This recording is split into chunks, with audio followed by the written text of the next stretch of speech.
Inilah kisah sengsara Tuhan kita Yesus Kristus menurut Matius. Sesudah ditangkap dan dihadapkan ke Mahkamah Agung Yahudi, Yesus lalu dihadapkan kepada wali negeri, yakni Pilatus, dan wali negeri bertanya kepada Yesus, "Benarkah engkau raja orang Yahudi?" Jawab Yesus, "Engkau sendiri yang mengatakannya." tetapi atas tuduhan yang diajukan imam-imam kepala dan tua-tua terhadap dirinya, Yesus tidak memberi jawaban apapun. Maka kata Pilatus kepadanya, "Tidakkah engkau dengar betapa banyaknya tuduhan saksi-saksi ini terhadap engkau?" Tetapi Yesus tidak menjawab sepatah kata pun, sehingga wali negeri itu sangat heran. Telah menjadi kebiasaan bagi wali negeri untuk membebaskan seorang hukuman pada tiap-tiap hari raya atas pilihan orang banyak. Pada waktu itu, ada dalam penjara seorang yang terkenal kejahatannya, namanya Barabas. Karena mereka telah berkumpul di sana, Pilatus bertanya kepada mereka, "Siapa yang kamu kehendaki kubebaskan bagimu? Barabas atau Yesus yang disebut Kristus?" Pilatus sebenarnya tahu bahwa mereka telah menyerahkan Yesus karena dengki. Ketika Pilatus sedang duduk di kursi pengadilan, istrinya mengirim pesan kepadanya, "Jangan engkau mencampuri perkara orang benar itu, sebab dalam mimpi tadi malam aku sangat menderita karena dia." Tetapi oleh hasutan imam-imam kepala dan tua-tua, orang banyak bertekad meminta supaya Barabas dibebaskan dan Yesus dihukum mati. Wali negeri itu menjawab dan bertanya lagi kepada mereka, "Siapa di antara kedua orang itu yang kamu kehendaki kubebaskan bagimu?" Kata mereka, Barabas. Kata Pilatus kepada mereka, "Kalau begitu, apakah yang harus kuperbuat dengan Yesus yang disebut Kristus?" Mereka semua berseru, "Ia harus disalibkan." Ketika Pilatus melihat bahwa segala usaha akan sia-sia, malah sudah mulai timbul kekacauan, ia mengambil air dan membasuh tangannya di hadapan orang banyak seraya berkata, "Aku tidak bersalah terhadap darah orang ini. Itu urusan kamu sendiri." Dan seluruh rakyat itu menjawab, "Biarlah darahnya ditanggungkan atas kami dan atas anak-anak kami." Lalu Pilatus membebaskan Barabas bagi mereka, tetapi Yesus disesahnya, lalu diserahkannya untuk disalibkan. Serdadu-serdadu wali negeri membawa Yesus ke gedung pengadilan, lalu memanggil seluruh pasukan berkumpul di sekeliling Yesus. Mereka menanggalkan pakaian Yesus dan mengenakan jubah ungu padanya. Mereka menganyam sebuah mahkota duri dan menaruhnya di atas kepala Yesus, lalu memberi dia sebatang buluh di tangan kanannya. Kemudian mereka berlutut di hadapannya dan mengolok-olok dia. "Salam, hai Raja orang Yahudi." Mereka meludainya, lalu mengambil buluh itu dan memukulkannya kepadanya. Sesudah mengolok-olok dia, mereka menanggalkan jubah itu daripadanya dan mengenakan kembali pakaiannya sendiri. Kemudian mereka membawa Yesus keluar untuk disalibkan. Ketika berjalan keluar kota, mereka berjumpa dengan seorang dari Kirene yang bernama Simon. Orang itu mereka paksa untuk memikul salib Yesus. Maka sampailah mereka di suatu tempat yang bernama Golgota, artinya tempat tengkorak. Lalu mereka memberi Yesus minum anggur bercampur empedu. Setelah mengecapnya, Yesus tidak mau meminumnya. Sesudah menyalibkan Yesus, para serdadu membagi-bagi pakaian Yesus dengan membuang undi, lalu mereka duduk di situ menjaga Dia. Di atas kepala Yesus terpasang tulisan yang menyebut alasan mengapa Ia dihukum. Inilah Yesus, Raja orang Yahudi. Bersama dengan Yesus disalibkan 2 orang penyamun, seorang di sebelah kanan dan seorang di sebelah kirinya.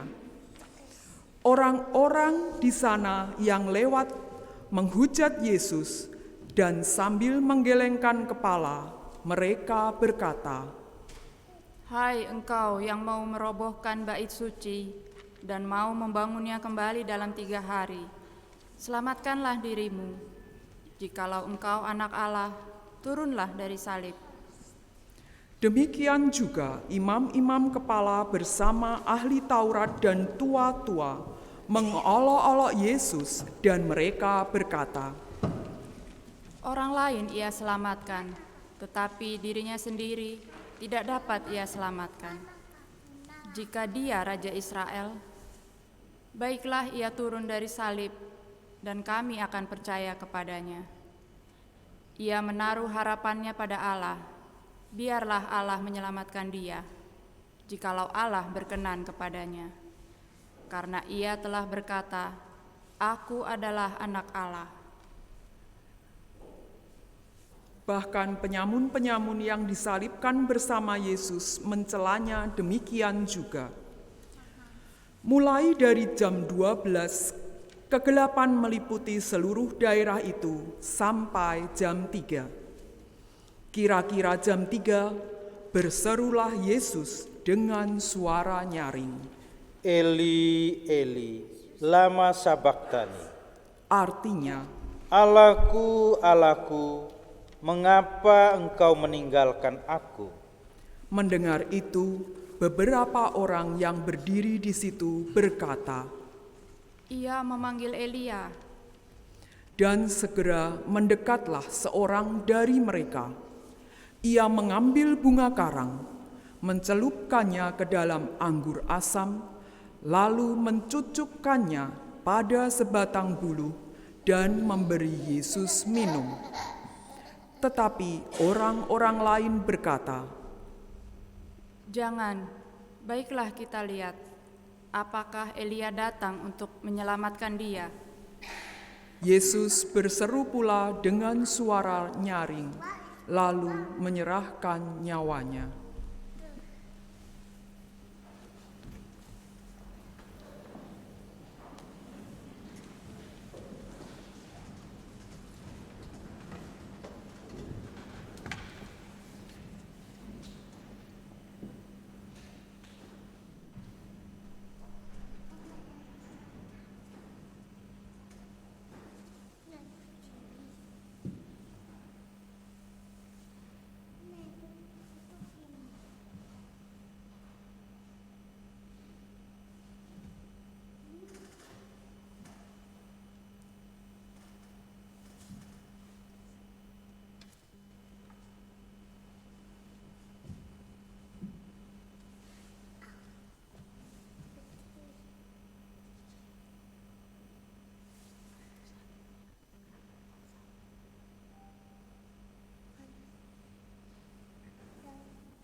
Dan lihatlah, tabir bait suci terbelah 2 dari atas sampai ke bawah. dan terjadilah gempa bumi. Bukit-bukit batu terbelah, dan kubur-kubur terbuka, dan banyak orang kudus yang telah meninggal bangkit. Dan sesudah kebangkitan Yesus, mereka keluar dari kubur, lalu masuk ke kota kudus dan menampakkan diri kepada banyak orang. Ketika menyaksikan gempa bumi dan apa yang telah terjadi, kepala pasukan dan prajurit-prajurit yang menjaga Yesus lalu berkata, Sungguh, orang ini adalah Anak Allah. Demikianlah kisah sengsara Tuhan kita, Yesus Kristus. Terpujilah Kristus.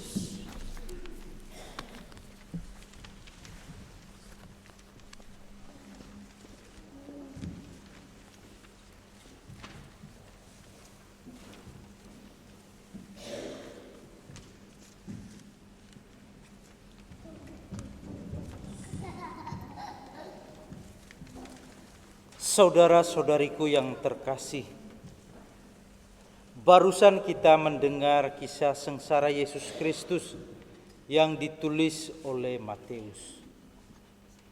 Matius menulis dengan caranya sendiri. Dan di sana kita bisa lihat betapa Yesus taat, setia kepada Bapa. Betapa Yesus setia, patuh, taat pada tugas perutusannya. Dia begitu mengasihi kita manusia. Dia melaksanakan tugasnya seperti seorang nabi, di mana melaksanakan sepenuhnya perutusannya, rela menderita, rela memikul salib, tugas yang dipercayakan kepadanya. Di sana kita dengar bagaimana yang disampaikan supaya terpenuhi kitab suci, supaya kitab suci digenapi. Penderitaan Yesus bukanlah satu kegelapan dalam terowongan, tapi satu jalan menuju terang.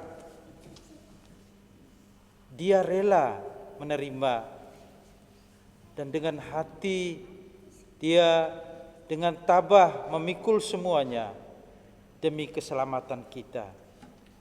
Walaupun murid-murid meninggalkan dia, walaupun murid-murid ada yang melarang dia, tapi Yesus tetap melaksanakan apa yang sudah menjadi tekadnya demi menyelamatkan kita.